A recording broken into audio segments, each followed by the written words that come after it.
السلام عليكم ورحمة الله.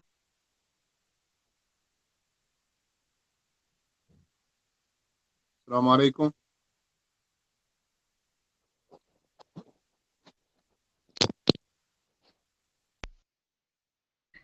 السلام عليكم ورحمة الله.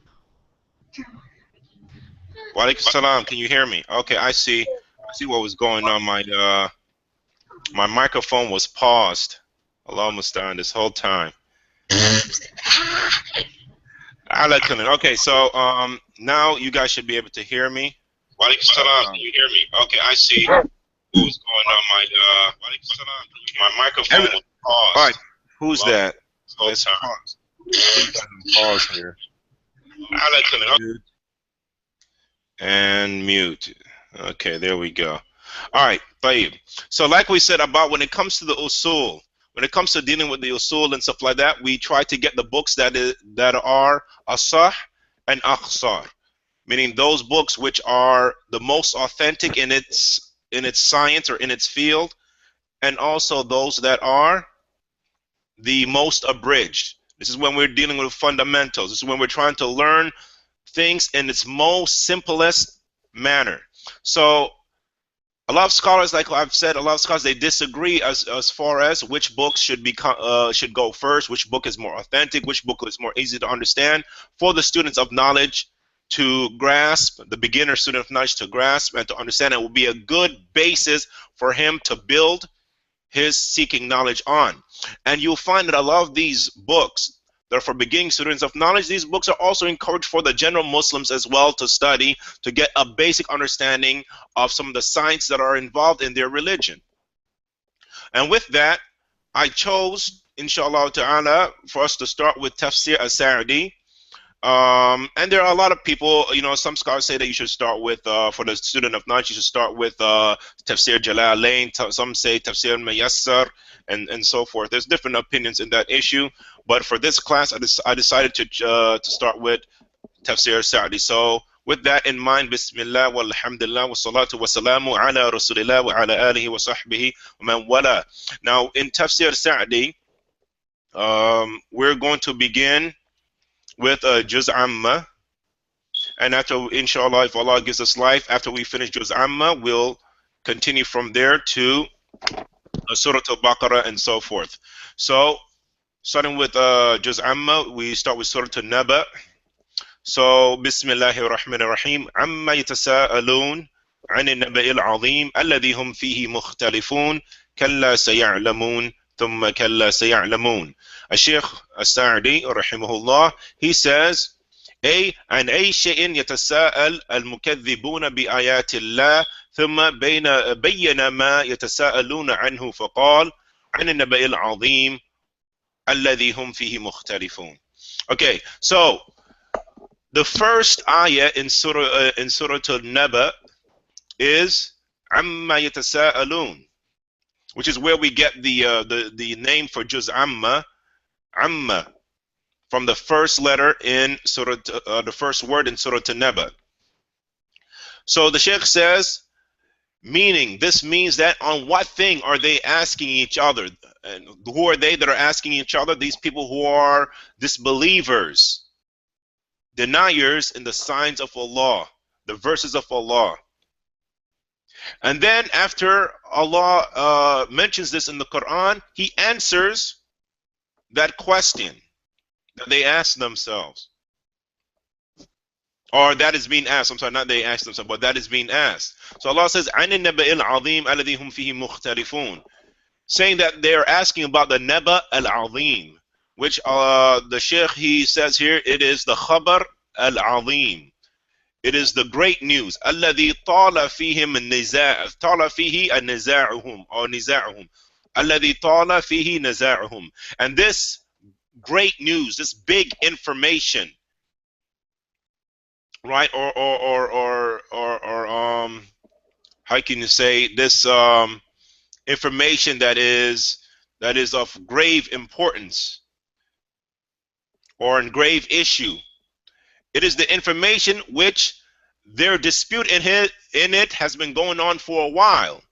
وَانْتَشَرَ فِيهِ خِلَافُهُمْ عَلَى وَجْهِ التَّكْذِيبِ. And there are differences in it has spread to the point in which they disbelieve in it. والاستبعاد, and they believe it to be something that is far from the truth.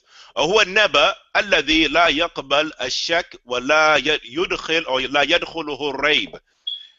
Now we still haven't got to what is this news? What is this great news in which that they reject, in which that they dispute, in which they believe to be untrue and be far from the truth? Yet the Sheikh hasn't explained it yet. So he goes on to say, the Sheikh goes on to say that this naba is a naba. This information is something which doubt is not something that is accepted in it. It's not allowed for a person to doubt this matter, nor to have any, nor can doubt enter into it, nor can a person have some doubt in that matter. ولكن المكذبون بلقاء ربهم لا يؤمنون ولو جاءتهم كل آية حتى يروا العذاب الأليم. The Sheikh then goes on to say, but those who disbelieve in the meeting of their Lord, they don't believe.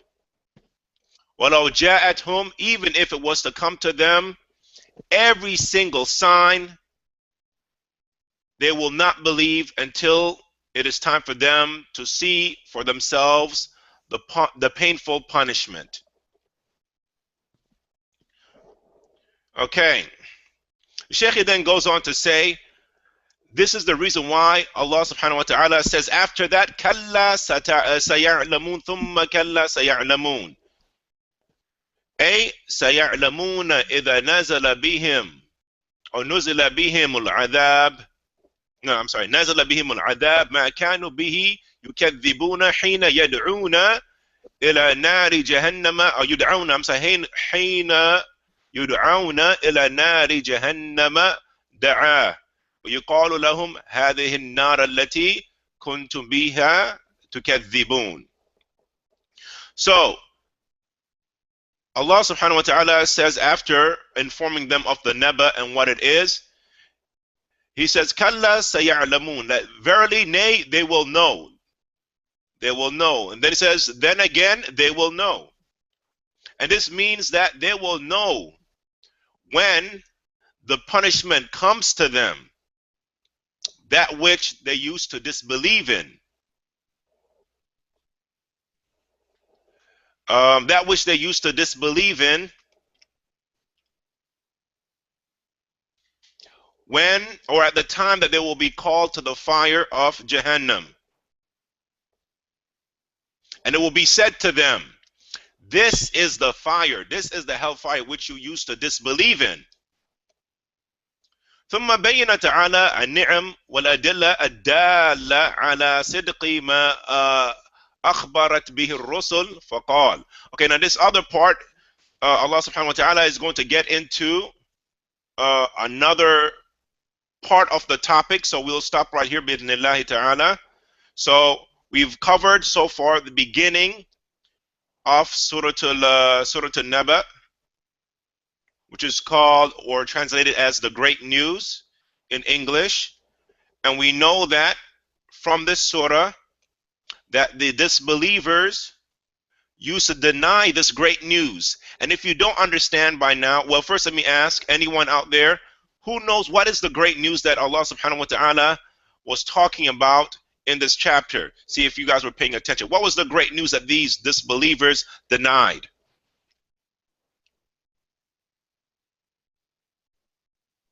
I'm looking for a specific correct answer. Let me see what's going on here. See if anybody has anything. Put this over here. No one?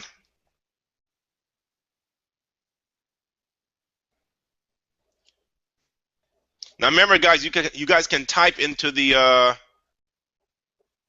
chat area and stuff. You don't have to speak per se.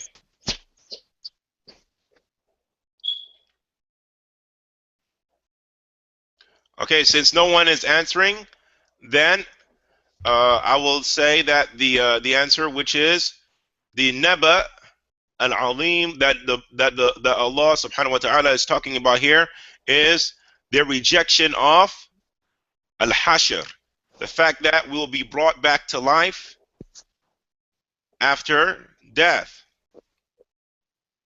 And some scholars say that this is the rejection of their rejection of the Quran and the Prophet ﷺ, and all those things fall into it as well. But specifically, when we're talking about specifics, the main problem that they had an issue with is the belief of coming back to life after death, and that they're going to be held responsible or held to account for what they used to do. This is something that the Arabs, the pagan Arabs, did not believe in. Some of them.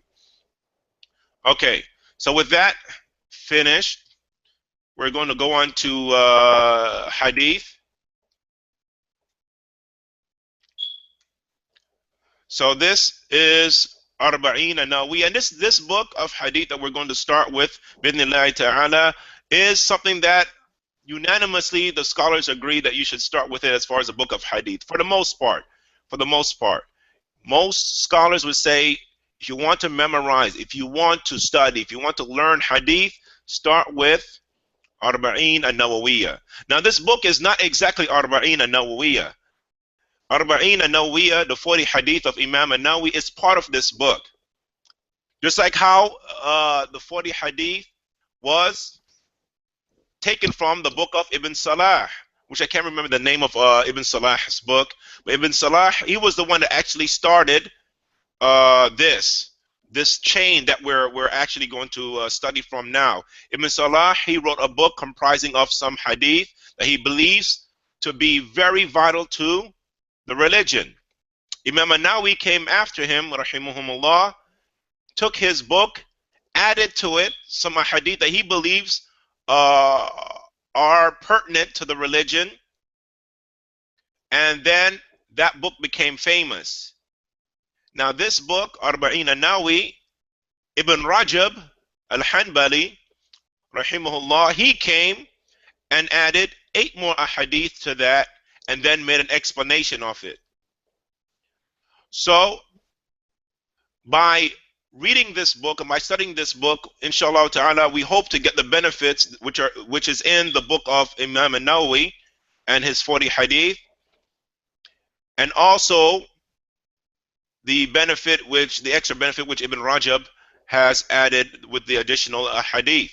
Now, the explanation that we're going to use for this is one of the most famous explanations from the Muhaddith of Al-Madinah, Al-Nabawiyah, Al-Sheikh Abdul Muhsin Al-Abad, Hafidhahullah wa ra'ah. And what I like about this explanation is that it's not as detailed as the explanation of Ibn Rajab, which goes into issues of hadith and detailed issues of fiqh, which might go over the heads of some of the beginning students of knowledge. But he strives to give us a lot of benefits from that the hadith that are in this book, so we can still benefit from it. And that's why I think that this book is good. It is akhsar, it's an abridged version. It's not as lengthy as the explanation of Ibn Rajab, and it is asah. I mean, the Sheikh Abdul Muhsin Al-Abad, mashallah ta'ala, he has a lot of years in the field of ilm, especially specifically the hadith of the Prophet sallallahu alaihi wasallam. So his stance on issues are proven and are firm, bi'idhnillahi ta'ala. Now we're going to skip the introduction and go straight to the hadith, bi'idhnillahi ta'ala. You see that this version I have, it has some mistakes in it, but hopefully that won't inhibit us from going through the explanation, inshallah ta'ala. Okay, so the first hadith, which is the hadith that you will find in Arba'in An-Nawawiyah, and is the hadith of Umar ibn Khattab. So in which the Shaykh, he says, An Amir al-Mu'minina Abi Hafs, Umar ibn al-Khattab radiyallahu ta'ala anhu annahu qal. Now this is just a benefit here that has to do with hadith, that you notice here it just says qal, but when I read I say annahu qal.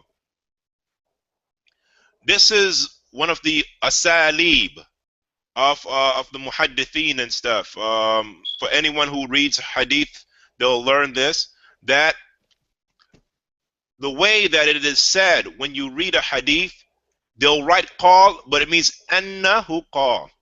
Annahu qal. Saying qal by itself and stuff like that is not correct Arabic. Because you have to address who is it that's saying this, who is calling, or who is saying this. So, like starting a new sentence or bridging the gap between what was said before it and what comes after it, you use annahu qal.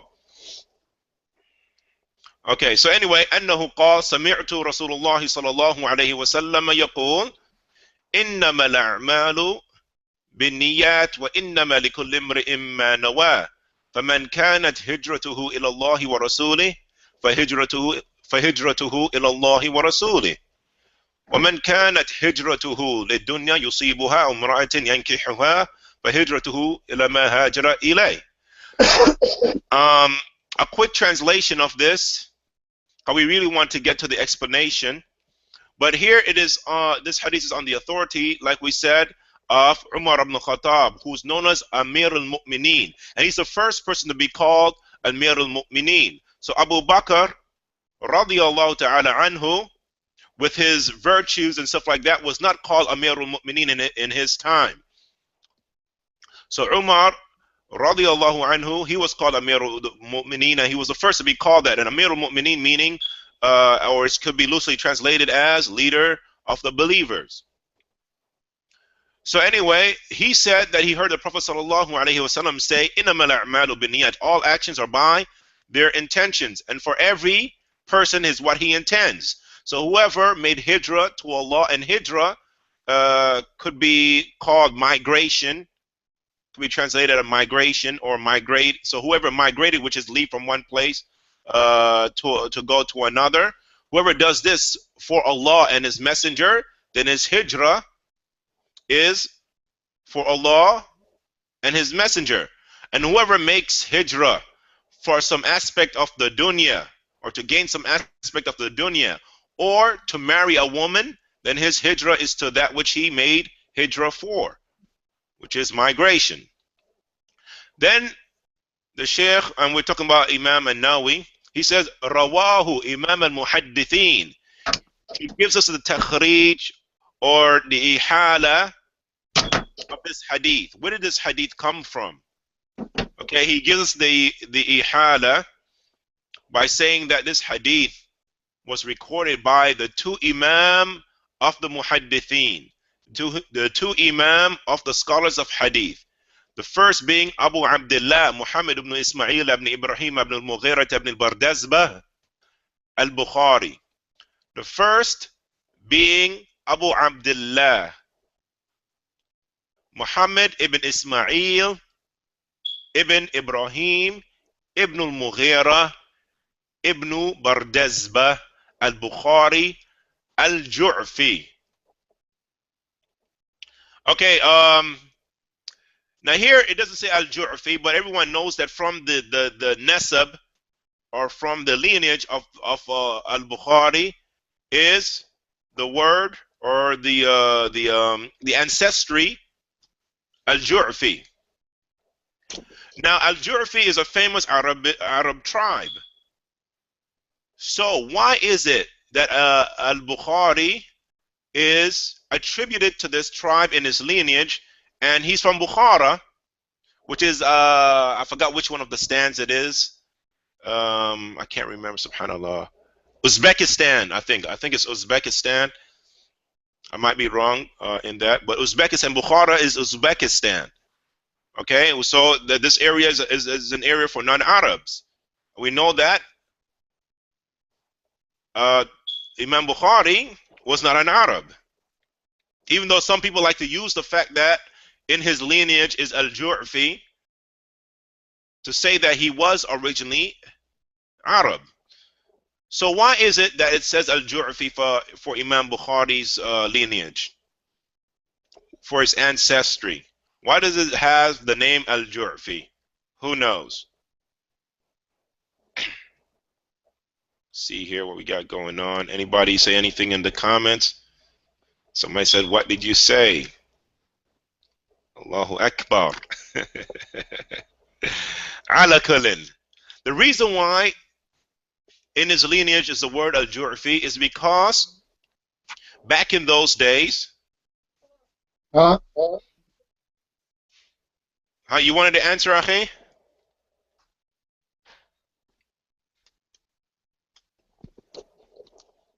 تفضل. Okay, طيب. So the reason why it says Al-Ju'fi in his lineage is because back in those days, a person would take the lineage of the person who presented Islam to him, and he would accept Islam after the permission of Allah because of him. So the Amir, the governor of that district at the time was from the tribe of Al-Ju'fi.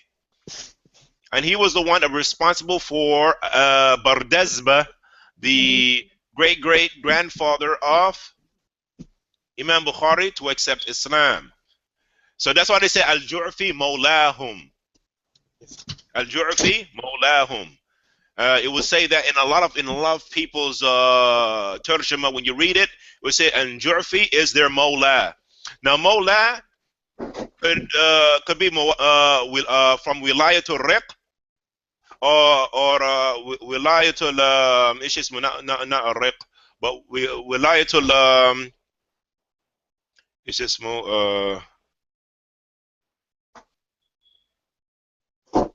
Subhanallah, I can't remember. It is Wilayatul Islam, and there's Wilayatul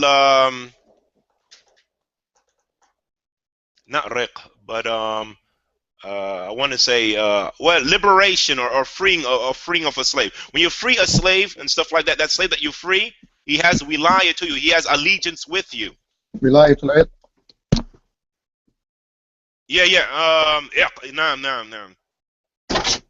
نعم صح. Jazakumullah khair. Naam. So when you free a slave, that slave is going to have alliance to you back in those days. So the slave will take your name. But to make it clear that this slave, that this person is not originally from that tribe, they would say Mawlahum. Or they would say Mawlahum min al-asfal or Mawlahum min al-a'la. If it's hard to distinguish whether or not this person is originally from that tribe, they'll say min al-a'la, from the top. Or if they say if he was not originally from the tribe, but because of being freed by them, he was attributed to their tribe, then they'll say min al-asfal, al-mawla wilaya min al-asfal. Okay, and also there's wilaya due to Islam, meaning that there's allegiance because of someone accepting Islam underneath that person, so he attributes himself to them because of that. Okay, continuing on. So that is Imam al-Bukhari. The next Imam that recorded this book is Imam Abu Hussein Muhammad ibn al-Hajjaj ibn Muslim al-Qushayri al-Naysaburi, which Naysabur is in Iran. And they narrated this hadith in their authentic book. Alladhaini huma asahhul kutub al-musannafa. And these books, as claimed by Imam Bukhari and all of the scholars like him, these two books are the most authentic books that have been authored. So we're going to read the first point in which Sheikh Abdul Muhsin Al-Abad, he brings here. He says, أخرجه البخاري ومسلم وأصحاب السنن وغيرهم وقد تفرد بروايته عن عمر علقمة بن وقاص الليثي وتفرد به عنه محمد بن إبراهيم التيمي وتفرد عنه يحيى بن سعيد الأنصاري ثم كثر الآخذون عنه وهو من غرائب صحيح البخاري وهو فاتحه ومثله في ذلك خاتمه وهو حديث أبي هريرة رضي الله عنه كلمتان حبيبتان إلى الرحمن الحديث وهو أيضا من غرائب الصحيح. Now the Sheikh is going to bring a benefit which most people might not find interesting if they are not a student of hadith. So he said that this hadith is recorded by Bukhari and Muslim, and also Ashab al-Sunan. Now this is a term that one must know if you're going to go into the field of hadith, or if you're going to do anything with hadith. Ashab al-Sunan. What does it mean by Ashab al-Sunan? Ashab al-Sunan meaning those authors that authored books of Sunan that are in majority considered Sunan. So we have Sunan at-Tirmidhi, what is considered Sunan at-Tirmidhi, which is Al-Jami at-Tirmidhi. Then we have Sunan Nasa'i, which is known as Mushtaba. This is a real name. And we have Sunan Ibn Majah, and we have Sunan Abi Dawood. These four books are the books of Sunan. So Ashab al-Sunan are the authors of those four books, their respective books. Okay, so he said that another benefit he gives us about this hadith is that this hadith there's some tafarrud in it. In the chain of narration, there's some tafarrud. Meaning that there's only one person in the chain. So we know that Umar ibn al-Khattab, he is the only person to narrate this hadith. So there's tafarrud in the companions. There's only one companion to narrate the hadith. But it's also in this hadith what's called tasalsul, a series of the same things happening in the chain. So Umar ibn al-Khattab, he's not the only one who narrated the hadith from alone from the companions, but also the person who narrated on him, which is Al-Qamah ibn Waqqas al-Laythi. Al-Qamah ibn Waqqas al-Laythi, he is the only one to narrate it on Umar.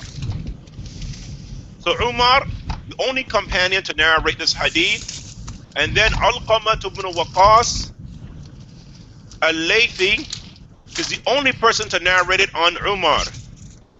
And the only person to narrate it on Al-Qamah ibn Waqqas al-Laythi is Muhammad ibn Ibrahim at-Taymi. Muhammad ibn Ibrahim at-Taymi, he's the only person to narrate it on Al-Qamah. So there's also that tafarrud, the chain and the series of tafarrud of singularity. The singularity is continuing. So it continues all the way to the last person, which is Yahya ibn Sa'id al-Ansari, al-Imam. Yahya ibn Sa'id al-Ansari. And because he's an Imam, he has a lot of students. And a lot of the students, they took this hadith from him, like Sheikh Abdul Muhsin al-Abad, he mentions. So he also said, because of this hadith is considered from the Gharaib of Sahih Muslim. It is from one of those hadith in Sahih Muslim in which there is a singularity in the chain, or a series of singularity in the chain. And it is also the first hadith in which Imam Bukhari begins his book with. Likewise, there's another hadith where there is a chain of gharaib in its chain, and it is the last hadith in which he ends his book with, and it's the hadith of Abu Huraira in which the Prophet ﷺ said that there are two words that are loved to Allah subhanahu wa ta'ala, كلمتان حبيبتان للرحمن خفيفتان على اللسان, and these words are very light on the tongue. Subhanallah wa bihamdi wa subhanallah al-azim. And those are the two words in which that hadith is referring to.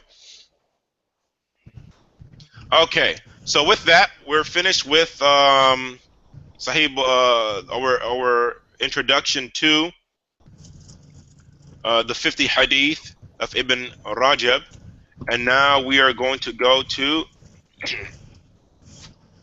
the Sharh of Usul al-Thalatha by Shaykhuna Muhammad ibn Aman Al-Jami, Hafidhahullah, Rahimahullah. Shaykh is dead. Just trying to see here if we could make this a little bit bigger.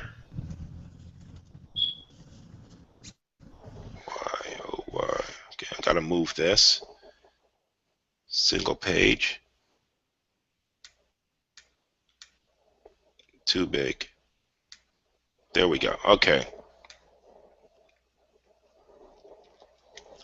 Okay, now this is the explanation of Usul al-Thalatha, which a lot of people know. Sheikh Muhammad Aman Al-Jami, his explanation, he actually has 3 of them, if I remember correctly. One was, and they were all audio. One was 12 cassette tape long, or 12 or 11. Another one was 7. And another one was 5 or 3, if I remember exactly. So the Sheikh, he has explained this book numerous times. The one that this explanation is based off of is the one that is 12 tapes. As the person who did the tafriq, the person who actually did the dictation, he mentions here in the text at the beginning.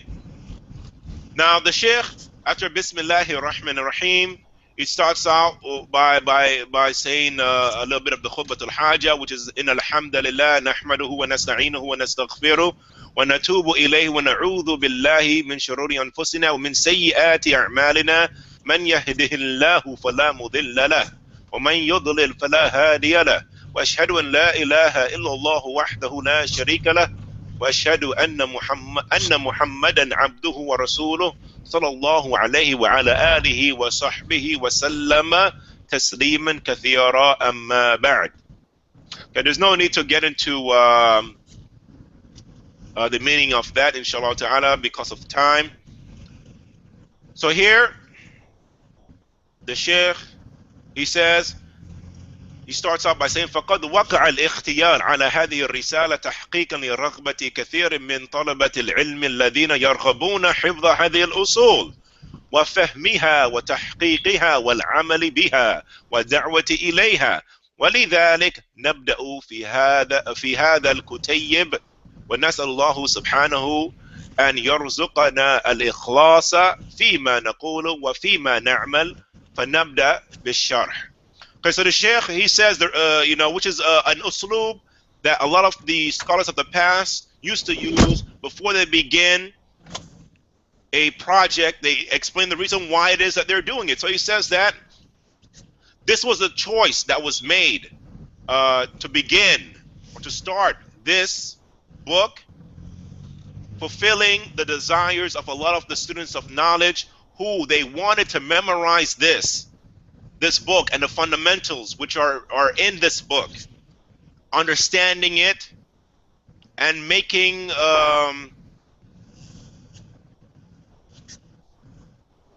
or how do you say and affirming that which is in it, working by that which is in it, calling to that which is in it. And because of those things, he said that we're going to start with this small book. And we ask Allah to benefit us and bless us with ikhlas in that which we say and in that which we do. And we, talking about us, we ask Allah subhanahu wa ta'ala for the same as well for us, that He gives us ikhlas, the sincerity in what we say and what we do. Ya Rabb, innaka sami'ud du'a.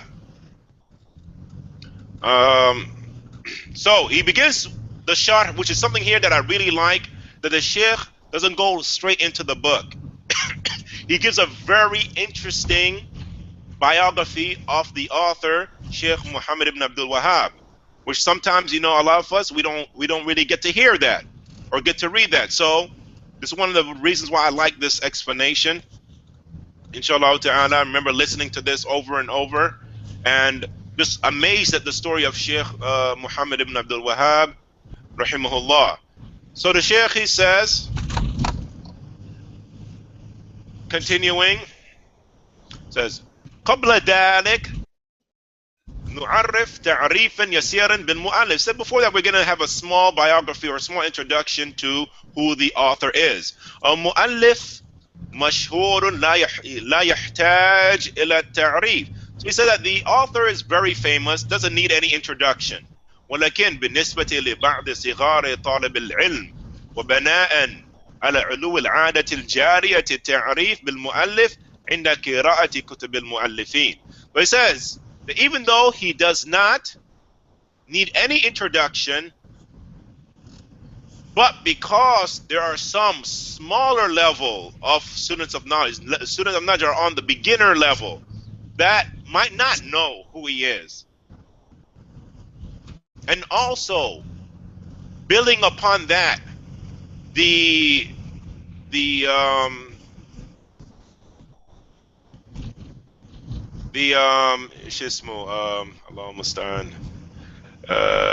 custom that have been going on with a lot of authors is that when they would do a book or write a book or explain a book, they'll give a little information about the author who has made that book. You'll find this is the custom of a lot of authors. So he says that ولد هذا العالم في بلدة العيينة في نجد سنة 15 ومئة وألف من الهجرة. So he said that this scholar was born the year 1115 of the Hijra calendar in the city of Uyayna, which is in Najd. And Najd is basically what is known as North Saudi Arabia. Like Riyadh and that area and stuff like that. North Saudi Arabia is known as Najd. So he was born there. And Uyayna is west of Riyadh. About, if I remember correctly, it's not that far. I think it's like 9 kilometers, maybe even less than 9 kilometers from Riyadh. But Riyadh has grown since then, so I don't know. Okay, anyway, he goes on to say, Nash'atuhu. Now he's going to explain a little bit about his upbringing. So نشأ في حجر والده وكان والده القاضي في البلد وعالم مدرس على طريقة القديمة في البيوت. So he says that he grew up in the care of his father. He grew up in the care of his father, and his father was the judge of the city. So that means his father had some knowledge. So his father was a scholar and a teacher that taught in the ways, taught in the methodology or the older methodology of teaching when it came to teaching in the houses and things like that. He goes on to say, نشأ هذا الشاب نشأة عجيبة حيث حفظ القرآن قبل العاشرة من عمره. So he says that his upbringing was very astonishing. This young man, his upbringing was very astonishing, being that he memorized the Quran while he was only 10 years old. وبلغ الاحتلام قبل الثانية عشر. And he entered into puberty before the age of 12.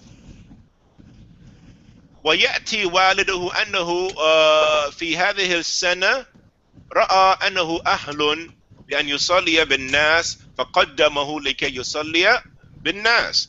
So he said when this happened, when he had reached the age of puberty, his father saw that it was appropriate at this time that he be put to lead the people in prayer. And that was done. وهو ابن الثانية عشر, while he was 12 years old. So he was leading the people in Salat at the age of 12. And also something interesting happened too at this age. وهو وفي هذه السنة زوجه. In this year, while he was 12 years old, his father married him off. So he was married at the age of 12, memorized the Quran at the age of 10, and was leading the people in the prayer at the age of 12 as well. وعقف الشاب مع دراسته على والده عقف على كتب شيخ الإسلام ابن تيمية وتلميذه ابن قيم واستفاد لأن الله أعطاه من الذكاء لما أعطاه الله. Oh, I guess I remember saying something else when I remember listening to the Sharif, but person read لأن الله أعطاه من الذكاء ما وصفه المترجمون له بطريقة غربية or that should be غريبة فذا قوي الحافظة ذكي فطن عقف في طفولته على هذه الكتب. So he says that, Sheikh goes on to say that when he was young and continuing to study underneath his father, he was also reading or continuing to read the books and staying with the books of Shaykh al-Islam Ibn Taymiyyah and his student Shaykh al-Islam Ibn al-Qayyim.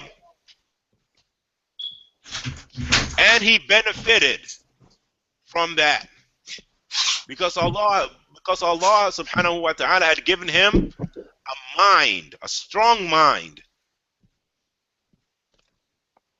In fact, the people who wrote biographies about him said that he had a very amazing way of keeping information. He had a strong memory, and he was smart, intelligent. So he continued while he was young doing this, reading the books of Ibn Taymiyyah and studying with his father. في الفقه على مذهب الإمام أحمد, and he studied with his father fiqh, which is jurisprudence on the school of thought or from the school of thought of Imam Ahmed. وطاقت نفسه ليرحل في طلب العلم لأنه استفاد من هذه الكتب. So, after benefiting from these books, he found himself that he had the strength and the ability now to go off to seek knowledge, to leave what the students of knowledge will call rihla fi talab al-ilm, going out to travel to seek knowledge, which is something that scholars do. Students of knowledge, they do this. You can't just take from one ain, you can't just take from one source. And so, especially if you want to be a person who has sa'atul ittila', especially if you want to be a person that has a wide variety of information available to him, which will make him understand issues better. Have a more kamal tasawwur, as they say. Have a more complete picture of an issue. Okay, so this is going to get into now him going out to seek knowledge. So we're going to stop right there, inshallah ta'ala. We're going to continue with what happened on his trip. And of course, before that, we're going to answer the question or go into the issue of why did he decide to travel? Other than the fact that it was from the etiquettes of seeking knowledge to travel to seek knowledge. Why did he decide to do that? We'll get into that bi'idhnillahi ta'ala because the Shaykh covers that. Okay, now getting to the last book, which is Tuhfatui-Mulook. Tuhfatui-Mulook is a book of fiqh. It's considered a beginner to mid-level of fiqh, depending on how it is approached. Depending on how this book is approached, like almost any book of fiqh can turn into a book that is either beginner level, mid-level, or even advanced level, depending on how it is approached. So what we have here is something that was meant for beginner students of knowledge. So that means it is fiqh in its most simplest form, like many books out there. Similar to that is the book Shurutu Salat by Imam Muhammad ibn Abdul Wahhab, and also Adab Mashal Salat, where the person just tries to mention the bare minimum a person needs to understand the issue. Now, in Adab Mashal Salat, the Sheikh Muhammad ibn Abdul Wahhab, he also puts inside of there adilla to back up his viewpoint. Putting adilla to back up the viewpoints actually pushes that book up past the beginner stage to now you're getting into the between the beginner and the mid-level student of knowledge. Now, I want to keep this book, at least in our first go around. If Allah gives us life, we study this book more than once. In our first go around, we're going to do this beginner level. So that means we're only trying to understand the text of the scholar. What is he saying? That's it. As far as why is he saying it and the proofs for it and the opposition to that, which will add layers to the book and add levels as well. Those are going to come about later on. Bi-idhnillahi ta'ala. So let's talk about the scholar who wrote this book. The scholar is majhul. Yani in some sense, the scholar is majhul, meaning that this person is not really known, that his name is not known. His works are known. This is the same scholar who wrote the dictionary Mukhtar as-Sihah, which is Sihah he took Sihah al-Jawhari, he took that dictionary Sihah al-Jawhari, and then he abridged it and made Mukhtar as-Sihah. Now, if you're a beginning student of knowledge, most people know that dictionary because when you started seeking knowledge, you probably had that dictionary right next to you. When you meet a word, when you're going through the books of Hadith or the Quran, you see a word that you don't know, you open that book up. So this is a very bad. In fact, some people actually say that you should memorize that dictionary. So the dictionary that he has authored is very known, very famous, but his name is not.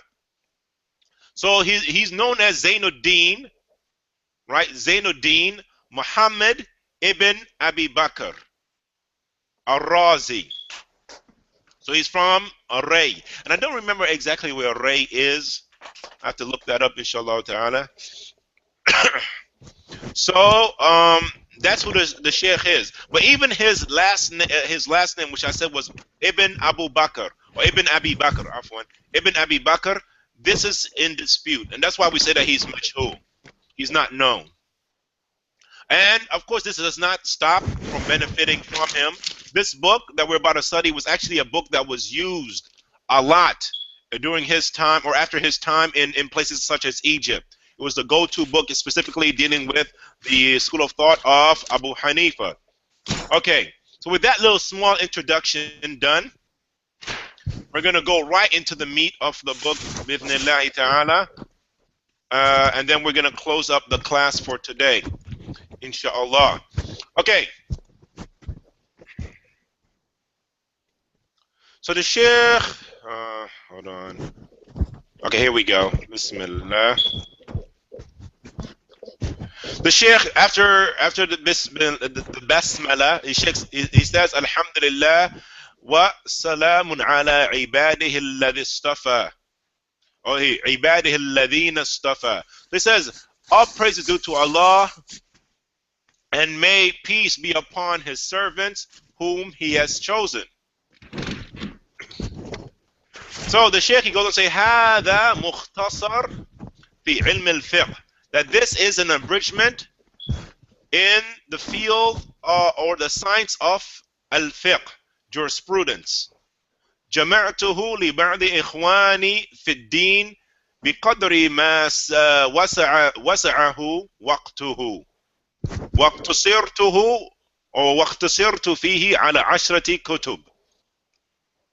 Okay, so he says that I had collected the information in this book for some of my brothers in the religion with the time that I had, or according to the time that I had.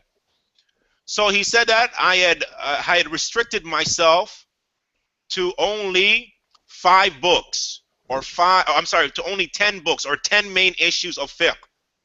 وَهِيَ أَهَمُّ كُتُبِ الْفِقْهِ, and he believes that these issues are the most important issues, main issues in the issues of fiqh. وَحَقُّهَا بِالتَّقْدِيمِ وَهِي. So they have the more right to be presented than other than them. So that they are Kitab al-Tahara. The first book is the book of Tahara, purification. Was-Salah, and the book of prayer. Was-Zakah, and the book of Zakah. Was-Sawm, the book of fasting. Wal-Hajj, the book of the pilgrimage. Wal-Jihad, the book of striving or jihad. Was-Sayd ma'a-Dhabahi, and he combined two issues into one book, which is the book of hunting and slaughtering. You put those two together. Wal Karahiyya, and this is an interesting book that you will only really find in the books of the from the scholars on the Hanafi madhab, and that is the chapter dealing with issues that are disliked.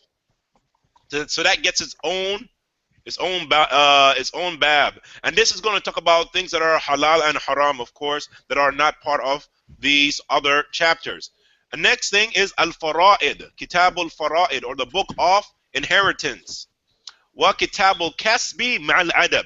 And now for the last book, the 10th book, he combines two main issues here, which is al-kasb, which is profit, and adab, and etiquettes. Then after mentioning the books that are going to be covered, he says, Nafa'ahu Allahu bihi. And then may Allah benefit this science with this work that I'm making. وَجَعَلَهُ سَبَبًا لِتَرْقِيِّهِ, or لِتَرْقِيِّهِ. And make it be a reason to rise this science in status. إِلَى أَعْلَى مَرَاتِبِ سَعَادَةِ الْآخِرَةِ, till the levels that brings happiness in the hereafter. Okay, so Kitab al-Tahara, the first chapter that we're going to start out with, and the first section that we're going to deal with, the first chapter, the first book we're going to deal with is the book of Tahara, like he mentioned, right? And we translate that as purification. And the first issue, or the first section of the book of purification that we're going to cover is Aqsamul Miyah, the categories of water. So it says here, Al-Ma'u Thalathatu Aqsam. It says that water is three categories, or there are three categories for water. Tahirun, tahur. Water can be tahir, tahur. Or you could just say tahur. Some scholars just leave it as tahur. Okay? And what is tahur? Tahur is water huwa al-baqi ala awsafihi khilqiyya. It is water in its natural state. Hasn't been changed. وَمِنْهُ مَا يَقْتُرُ مِنَ الْقَرْمِ. Now what is interesting here, which was very surprising, is his example. Because not only does he tell us what al-ma' al-tahur is, the water that is named tahur, what it is, which is water in its natural state, he gives an example. But not only does he give us an example, it's the type of example, or what he chooses for the example, that is very interesting. He says, Minhu ma yaqtur min al-karm. From it, or from examples of this type of water, is that which comes out of the grapevines. So you know, grapevines, or even wild grapevines, could be also brought into this. Wild grapevines in the springtime, they produce water. They have inside of them water. If you were to cut it, pure water will drip out. So he gives this far off example instead of the other examples that could have been given, like for example, rainwater or well water and stuff like that. He gives this example. Okay, then he says, wal mutaghayyir. Okay, part of this category of clean. Now, so natural water, there are two types, right? So he gives the natural water, or what's considered tahur. I'm sorry, what is considered tahur is water in its natural state, and the other part is المتغير بطاهر لم يغلبه بالأجزاء. Water that has been changed or has minimal change or a small change in it due to something pure entering or mixing with it. But this thing that enters upon it and mixes with it does not overwhelm its natural attributes or its natural characteristics. وَلَمْ يُجَدِّدْ لَهُ اسْمٍ آخَرٍ. And another condition for this type of water to be considered tahor is that that water that has that pure thing inside of it that does not overwhelm its characteristics, that thing, when it enters in upon it, this pure water and mixes with it, it doesn't require a person to give it another name, or the name does not change basically to something else. Like for example, when someone squeezes lemon inside of water, if it's just a little bit, you still say that's water with a little bit of lemon in it or lemon juice in it. But when you squeeze too much water or too much lemon, when you squeeze too much lemon in the water, you you don't call that water anymore. You now said that's lemonade. When the name changes and now it becomes in a state where you cannot call it water anymore, then that is not tahor. That is not considered water tahor. Okay, so that's the first category. The second category is tahir. Now his definition of water that is tahir only, meaning tahir only. Remember, the first category was tahir, tahor.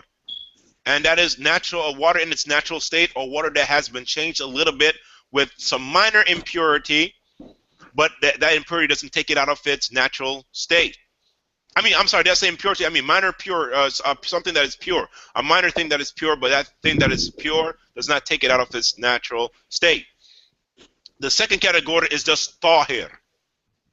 And tahir is, to him, in his definition, is any water that is used to remove a major state of impurity. So you have water that is tahor. This water has then been used to remove a major state of religious impurity. That water is now tahir. Okay? And there's also another section to that. There's another part, or this category of tahir has two parts to it.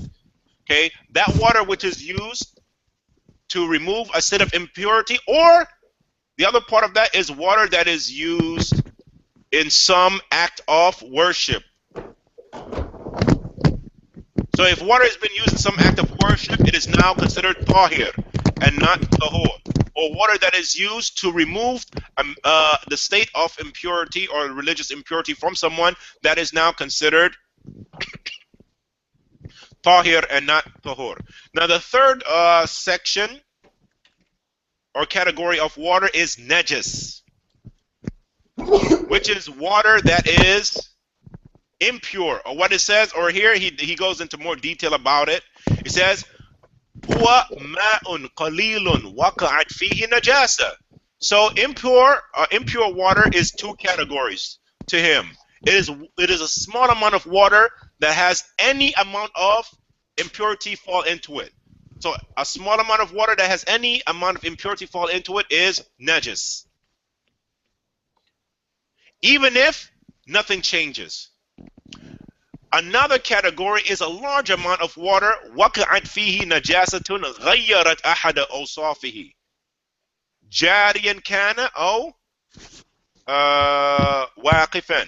Another part or category to water that is najis is water that is a big amount of water that has some impurity in it, but this impurity changes it and takes it out of its natural state.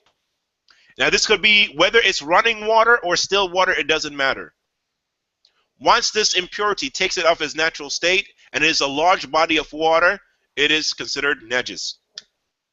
So you have two categories in there and stuff like that.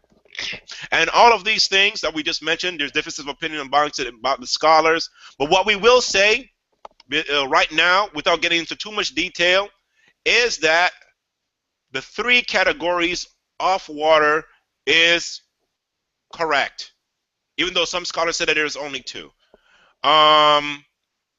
And we'll get into that, inshallah, if Allah gives us life, and we go back over this again. We'll get into the proofs of that, scholars that say that, and all that stuff later on. Okay, so the 3 categories is nice, but some of the definition or what he places in those categories, يحتاج إلى تعديل, and Allah knows best that it needs to be rectified a little bit, and Allah knows best. So we're going to stop there. Okay, so we've covered the categories of water and the 3 categories, what falls into each category, inshallah, or what makes up the definition of each category, and that is where we're going to stop there. The next section we're going to go into, or what the Shaykh goes into, is Dhabitul Kathir, where he's going to go now and go into depth about the last category, the last thing we covered, which was the water that is najis, the one that is a large amount of water. Okay, so now he's going to go into what is considered a large amount of water. Okay, and we're going to stop there, inshallah ta'ala. Are there any questions on anything that we went over so far? Inshallah ta'ala. Now, inshallah, there's going to be classes tomorrow. We're going to be doing the same books, except for we're going to change the fiqh for another book, inshallah ta'ala. The schedule is on the Google Plus community sites for anyone who needs that.